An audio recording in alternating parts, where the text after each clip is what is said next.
Do you want to turn it? I'm quite... No, this is better. Okay, cool. Okay, so I'm going to start my speech off with a quote.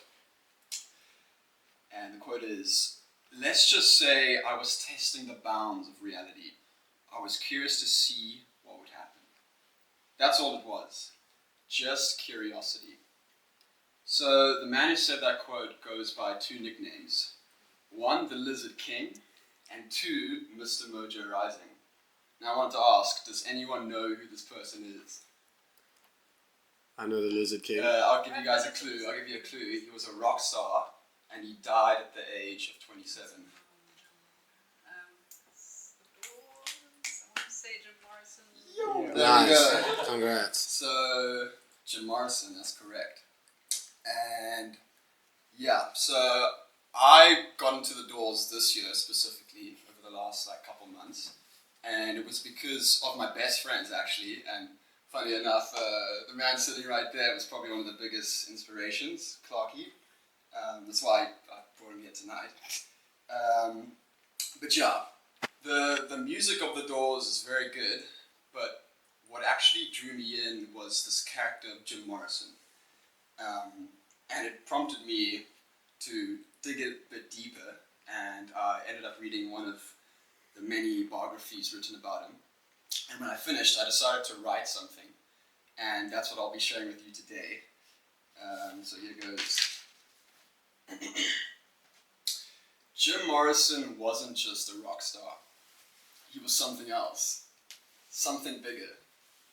A shaman in leather pants, if you will. A divine creature for the modern age. Jim actually insisted that we were all gods, that our destiny was ours to shape. And if that was true, then he was the one who walked straight ahead, bare-chested and defiant, daring the rest of us to follow. Now, Jim wasn't right in the head, but he wasn't like other madmen either. Most men on the edge unravel in frantic spiral bursts. Thoughts race, eyes dart, speech stumbles. But Jim moved through his madness like it was a dream. He could hold a moment in the palm of his hand and stretch it into something unbearable. A silence that lasted too long. A stare that went too deep. A whisper that cut more than a scream. He didn't just dance at the weird. He embodied it.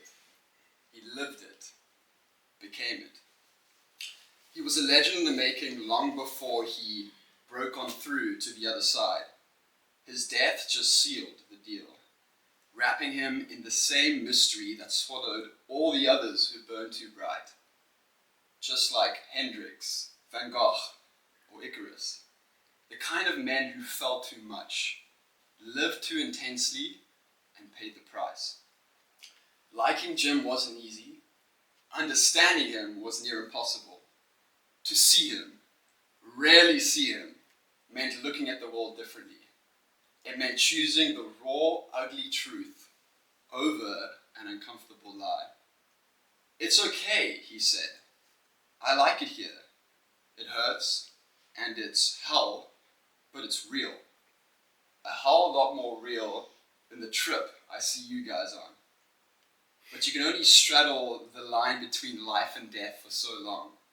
He tried to bring us with him, his arms outstretched, calling us forward. We weren't ready though. We wanted to watch, not to follow. And in the end, Jim couldn't stop, so he went alone. And that's the end of the little piece that I wrote. But yeah, I just want to do a bit of a freestyle analysis. But the moral of the story is, I don't want to be Jim Morrison. He's actually, he was an alcoholic, first of all, a womanizer, not moral by any means, and by all accounts, quite a liability to be around. What I do admire about him, and something we can learn from him, was that he was truly committed to being himself. And yeah, just without restraint, without fear, and people resonated with that. they saw a part of themselves reflected in him, a part that most of us are scared to express. And it's funny, you could see this at his concerts, where his mere stage presence would literally cause the crowd to erupt in riots, and many police occurrences took place where they had to just calm down this chaos that just emerged around Jim. And that's what I've actually learned from going in deeply into Jim Morrison, is the more chaos you're willing to embrace in life, the more freedom you find. He understood that the more you're willing to lose life, the more you truly get to live. Now, Jim obviously took this too far because he died, but there's a lesson here for us all. And for me, if we scale it back from death a little bit, and we applied, or the way I've been applying it is through like my relationships with people. And it's all about just being honest and authentic. And something I've realized is the more you're willing to risk losing a friendship, the closer the bond you can actually create with that person. And I've noticed this, it's funny, around many people that I surround myself with, I walk on eggshells. I don't actually tell my entire truth.